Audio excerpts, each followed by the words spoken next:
Greetings, fellow Earthling. Welcome to a podcast with me, Dave, and another thing, and Travis.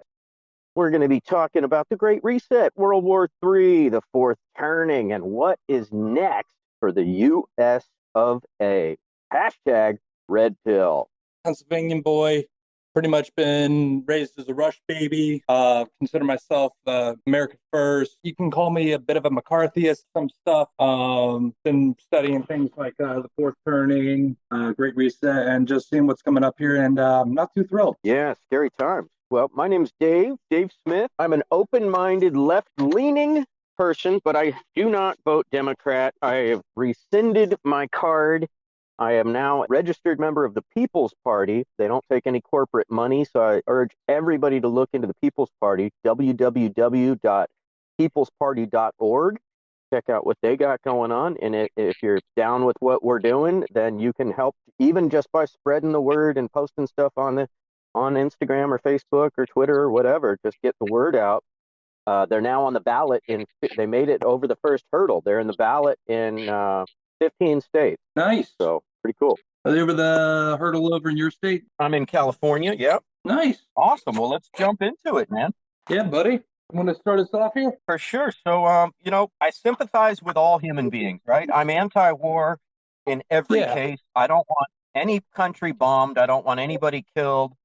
And what kills me about the current situation is the virtue signaling, right? Like people are acting like the U.S. has no dirt, has no bones in our closet, and Putin bad, Zelensky good. Like it's that simple, right? Nothing is that simple.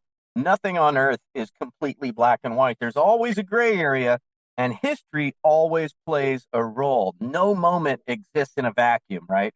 Something led up to every occasion. Yeah, I completely agree with you on that. Not that I'm saying I am pro-Russia. I am not pro-Ukraine. I am not pro either side. I see it as pretty much here. There's two dirty sides doing dirty things back and forth.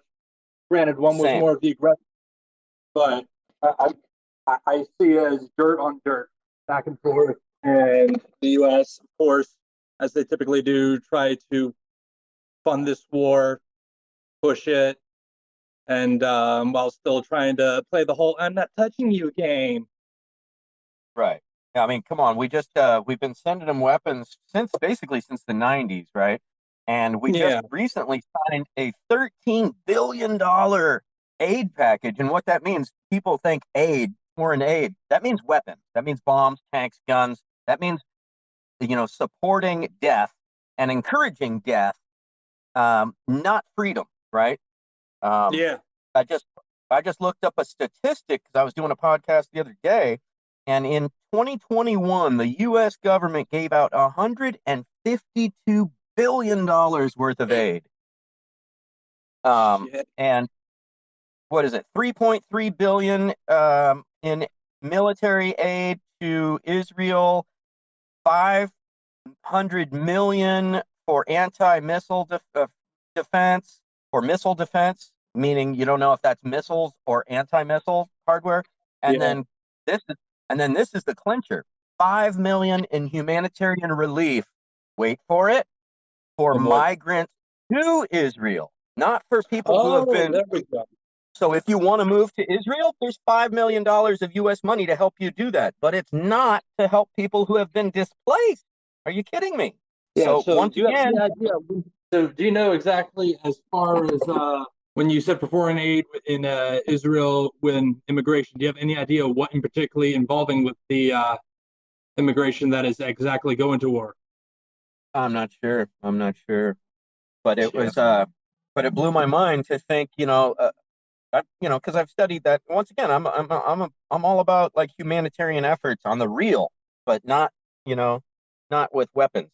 Weapons don't help people grow food, so it hurt my heart to hear that 5 million towards people moving towards Israel, when I've learned that there was an 800,000 people were displaced and have not had the right to return. And that's all they want, is the right to return.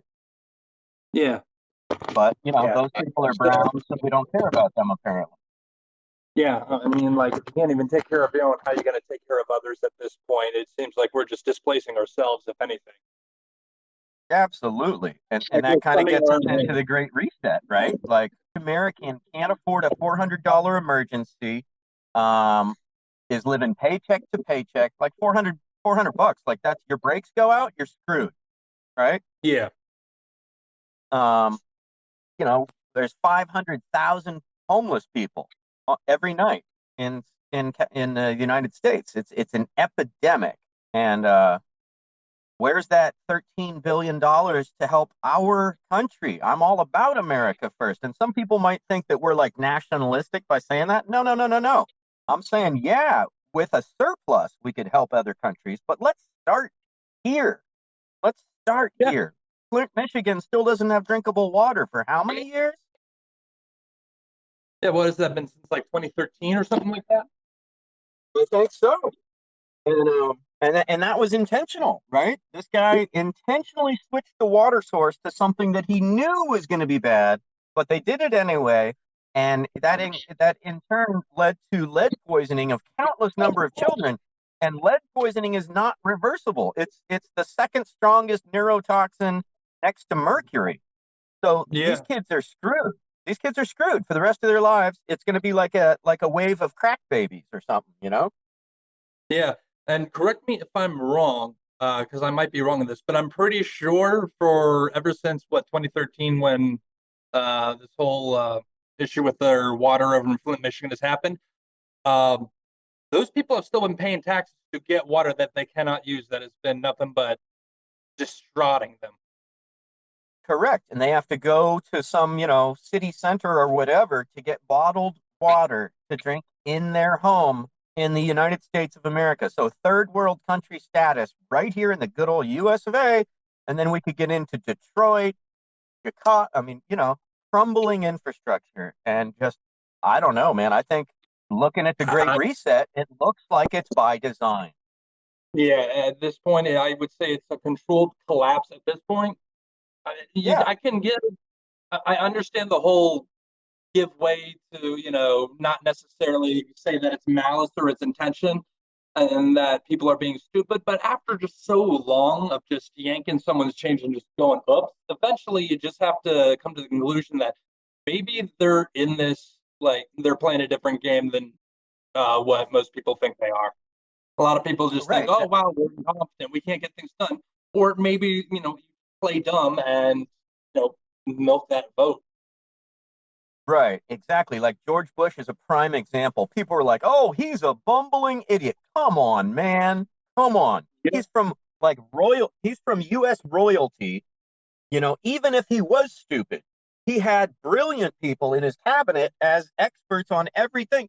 He was shrewd and he had a plan and his daddy announced the plan to us. It was called the New World Order. And he said, yeah, it might take a while, but when we're successful, and we will be, I mean, he said it with the most ruthless confidence you can imagine. And here's a guy who used to be the head of the CIA, right? So he yeah. conducted the most heinous things. He was in charge of the most heinous things you can imagine.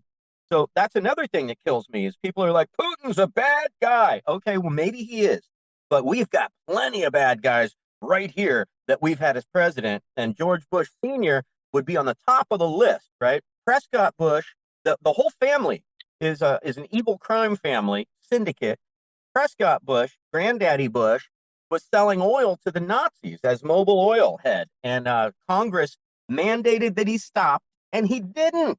Kept selling oil to the Nazis. If he would have stopped that oil supply, the Nazi war machine would have come to a screeching halt. So there's that.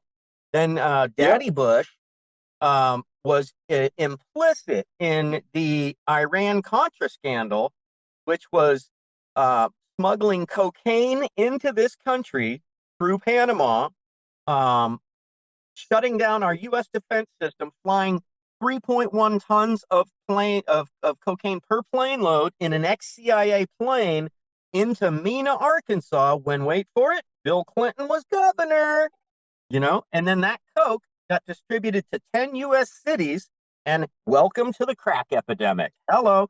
Then they sold that coke to U.S. citizens, and took that money and funded, bought weapons and sent them down to Nicaragua and El Salvador so that we could support rebel groups that were overthrowing a democratically elected government. So that's evil of the highest degree, right? Then you got on top of little that, Junior. I'm pretty sure they also. No, I'm sorry. Go ahead. No, you go ahead.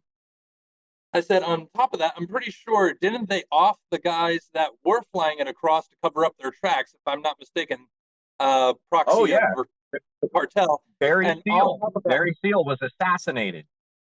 Yep. And on top of that, I gotta say, all that just rhymes with the war on terror and us sending troops over to guard poppy fields. And then all of a sudden now, welcome to the opioid epidemic. Oh yeah, and if you dig into it, the reason the Vietnam War went on so long is because the CIA was smuggling opium out of what's called the Golden Triangle, Laos, Cambodia, and Thailand. That was the leading producing region of opium and heroin in the world. Wait for it, until our military got to Afghanistan. Now, Afghanistan produces 90% of the world's heroin. And what is the best way to fill your coffers for illegal, illicit stuff that Congress won't fund? Smuggling drugs. That'll pretty much fund any war for you. Right. And it runs so deep. I just watched a program on this, 1995, the MENA Connection. I urge everybody to watch that. It's a 2.5 hour documentary. Don't take my word for it. Watch this, the MENA Connection, 1995. So the guy that broke the story about Iran-Contra, Gary Webb, was a reporter from the San Jose Mercury News. Yeah, well, he was suicided. He shot himself in the back of the head with a nail gun twice. That second time, that must have been really hard, huh? Yeah. Yeah, it seems to be a bit of an epidemic at this point with people that have run their course. Oh, right, exactly. But then you've got the money laundering, right? So the CIA could not fill their coffers with this blood money and drug money if they didn't have bankers on their side, right? So through my investigation, I found out the CIA actually was part owners in a bank, right? And B of A was implicit in laundering drug money. So there's these huge entities. And meanwhile, throughout that whole scandal, Reagan's up there saying, just say no to drugs. Like, really, dude? Really? Wow. Just say no, as he's smuggling tons of cocaine, like probably the most addictive drug in the world, right? Like heroin's really, really addictive, but cocaine is instantly addictive. Like 20 minutes later, I want more, Yep. And riddle me this. People that know about drugs will know this, but a lot of people don't know. So I'm going to break it down. So if you have a gram of cocaine and you cook that up into what was called freebase, which was the precursor to crack is freebase with added cut, basically, bogus products added into it to fluff it up, make it more. But at first, it was just straight, pure rock, 100% pure cocaine, freebase.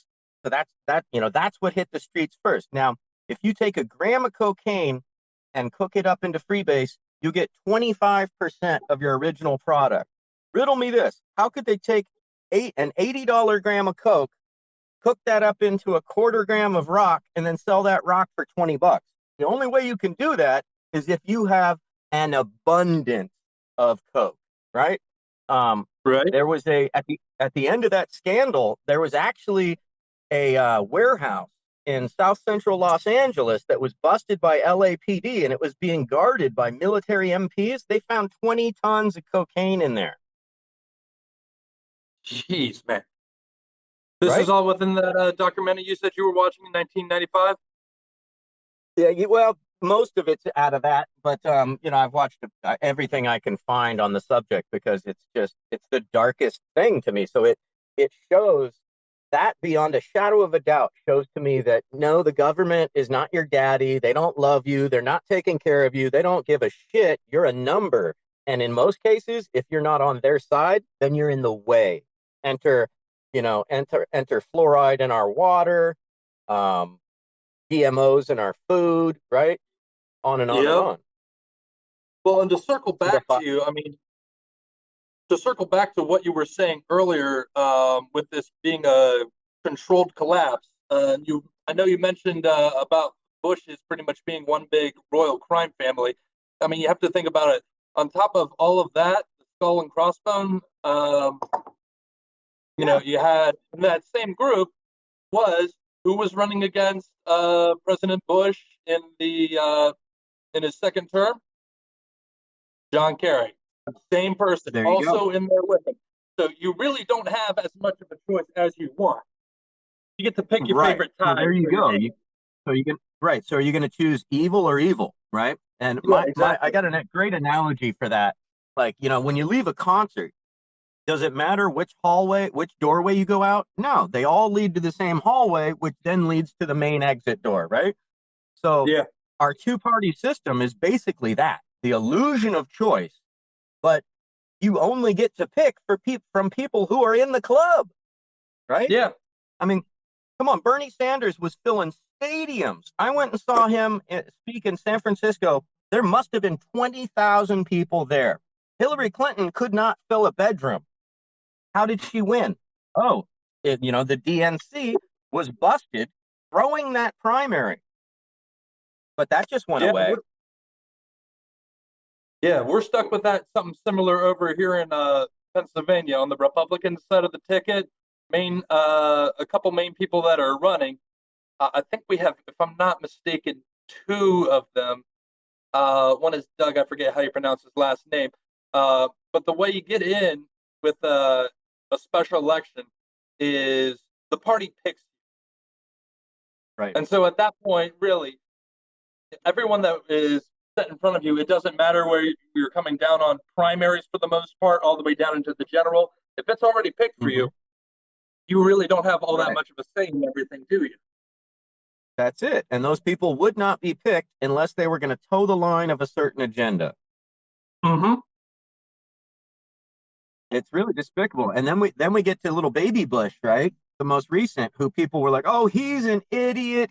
No, he was not an idiot. Are you kidding me? And Dick Cheney was running the show behind the scenes. This is the first time in our country's history where the vice president is making decisions and the puppet and the president's just out there like a puppet, right? Like 9/11, for example. He sent George Bush up into Air Force One. Here, go up there where you're safe. And then he went down into a bunker and was calling shots. That's illegal. Yep. He can't do that unless the president is dead. Yep, dead or out of commission. Right. And he was neither. He could have been running the show from Air Force One, but no, he was just sitting up there probably having cocktails. Yep, and I'll tell you, I mean, I'm gotta say, George Bush, despicable, played the role of the useful idiot well. However, I don't think he was as dumb as he went off to be, as he's been showing more and more of his true colors recently. However, you look throughout history, people who, when they did try to step up and make their own changes and say, no, I'm done playing this role, I'm changing things, a lot of them get whacked. You look at people like the almost assassination of Ronald Reagan, setting up for Bush Sr. to come in through. You look at what happened when you have Kennedy finally wanting to go against the banking system, and who's right next in line? Woodrow Wilson. Yeah, and speaking of Reagan, right? Reagan was trying to normalize relations with Russia. Then he got shot, and then what did Bush Senior do? He sent the CIA on a mission to financially tank the Soviet Union. So economic espionage. That's how that country fell. It wasn't just them falling apart. We made that happen. Mm-hmm. Yep, and just think, all that, and we were getting so close to a denuclearized world, where they were ready to go and say, if you get rid of it, I'll get rid of mine. Right, and I don't know how old you are, but I'm 54, so I remember nuclear drills in high school where they told you to duck and cover and just get under a desk, not because it's going to save you or help you, but because then there won't be people running around trying to live, and good luck, you're not going to live anyway. Yep. Yeah, I'm 30. I have no memory of that. However, my father has told me plenty of stories of learning duck and cover song, doing the drills, and how, I always found it hilarious how everyone is scared our days of, the old saying about how, my father's generation had to walk uphill both ways just to get to school. Our generation thinks about AR-15s, and my dad, in the meantime, is learning how to block a nuclear bomb using his book and his desk. Yeah, exactly. And on a factual note, there, people in Japan, when we dropped the only 2 nuclear bombs ever dropped, and we dropped them on a civilian population. Well, the people that fled to the bomb shelters, they were just basically cremated inside of a bomb shelter. Yeah, you can't get out at that point. No, there is no escape. If you see a flash of a bomb, drive towards it. Yeah. Yeah, at that point, there's a certain zone where it's either there's the blast phase to vaporize you, there's a radiation radius where you will pretty much either die quickly of radiation poisoning or a slow death of some form of cancer, and then there's a middle part where you just melt. So, unless you are also in between those, unless you're outside the 3rd ring of radiation, you're pretty much getting screwed for a painful death. So the quicker you can get to the middle, the better. Right. And one thing I learned recently is that outside the vaporization and outside the burn ring, there will be projectiles. Every broken window will be hurling little pieces of glass at 500 miles an hour. People will be turned into missiles flying at 500 miles an hour. So you're going to get impaled by all kinds of stuff, branches off of trees, windows, construction material, blah, blah, blah, blah, right? Yeah, and all that gets blown up and stays up in the atmosphere for a while and then starts raining down on you too. And then creates a nuclear winter where we can't grow crops. Yep. Yeah, so I think there is no winter. Drop up about 10 degrees. Yeah, there is no winter in a nuclear war. That's a fallacy, Hey, I want to give a shout out to, we got a few listeners here. Vader, what's up? Israel and Evil. What's going on, people? Thanks for tuning in.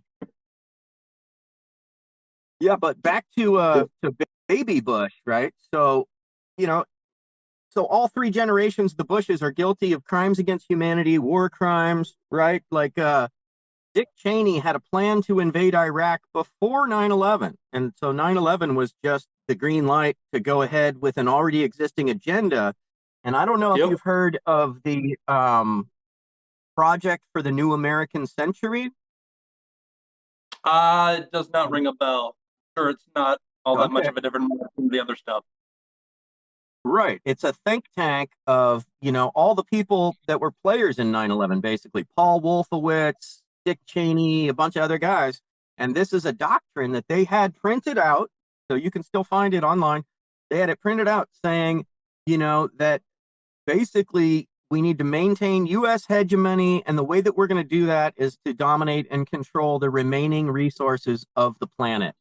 So you look at every battle that we've been in, we've never defended a country that's main export is broccoli, right? It's always oil or natural gas or lithium, right? Like, come to find out, Afghanistan has a ton of lithium. And the real reason we went to Afghanistan was because of Turkmenistan. Turkmenistan has a huge oil reserve and an even huger natural gas reserve. So the whole reason for the Afghan war was what's called the TAPI pipeline, from Turkmenistan all the way through Afghanistan to India. And every battle that you've ever heard about in Afghanistan is along that pipeline to clear the pipeline route, right? Mm-hmm. And we're guarding it the whole entire time. Yeah, and once again, you can see maps of this pipeline online. It's the TAPI pipeline. So, yeah, it's just unbelievable. And the first casualty of truth is always war. So, like you said previously, I'm not on the side of Russia and I'm not on the side of Ukraine. I'm on the side of let's sit down and have a negotiation so no people have to die. Yep. But, I mean, honestly, but recently Sorry, go ahead. Yeah, no, honestly, I understand redrawing some border maps in there, because from everything I hear, it sounds like most part of Western Ukraine does want to be a part of Russia and reform the old former Soviet Union.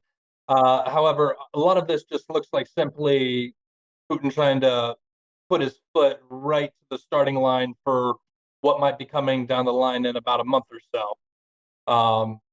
And that's, I mean, you're not going to get a great reset. You're not going to get a one world government without breaking a couple of eggs. And ultimately, the best way you do that is war. War is a game of resources.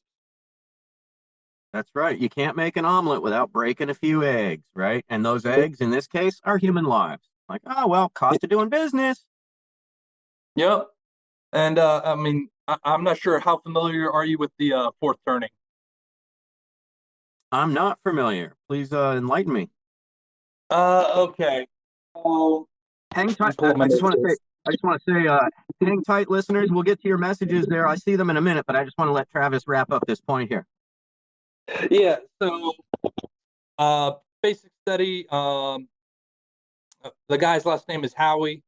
Was a co-author of a book called The Fourth Turning, studying American generations. And so you go through periods of time where everything's good, kind of like the 50s. Obviously, it's not great for everybody, all in all involved. But in general, this is kind of a cohesion, a high. And then you start to get into what's called the awakening and the unraveling, which build upon each other as far as breaking apart with diversion. And then you get into a crisis period, which pretty much sucks. And these go in about 80 to 100 year cycles, roughly the expansion of an entire lifetime. And so, I mean, Okay. my grandparents were born in our last crisis period. So if you look at pretty much 80 years ago, we wrapped up World War II. You look at 80 years before that, we had a civil war. You look at 80 years before that, we were just getting done with the American Revolution. And what happened on December 7th, 2021? We had the 80th anniversary of Pearl Harbor. You look where we're at, and a lot of these people study these things. Crises always have massive wars. Granted, we have smaller wars like, the War on Terror, the Gulf War, Korean War, Vietnam War. Small wars will go on throughout and out. But as far as massive, major wars that ultimately change the trajectory of a country, it looks kind of like we might be heading into something awful. So the author has his blocks separated out differently as far as going from a high to an awakening, unraveling, and a crisis. He says our crisis started at the crash of 2008.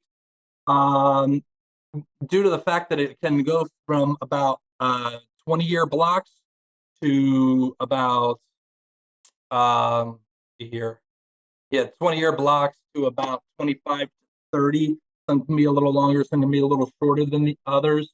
Not set in stone, but it can go from, like I said, 80 to 100 years. I peg this as, if you look at when World War II wrapped up, take us all the way back. It looks like our crisis started once COVID broke out, not just something that affected one country, but racked the entire world. And it's ultimately, like we said before, about creating this controlled collapse into something else. It looks like we're just setting the stage at this point where they've continually tried again. You've had before, right now it's called the Great Reset. Before it was called the New World Order. All the way back into our founding fathers, it was very open, called the Illuminati.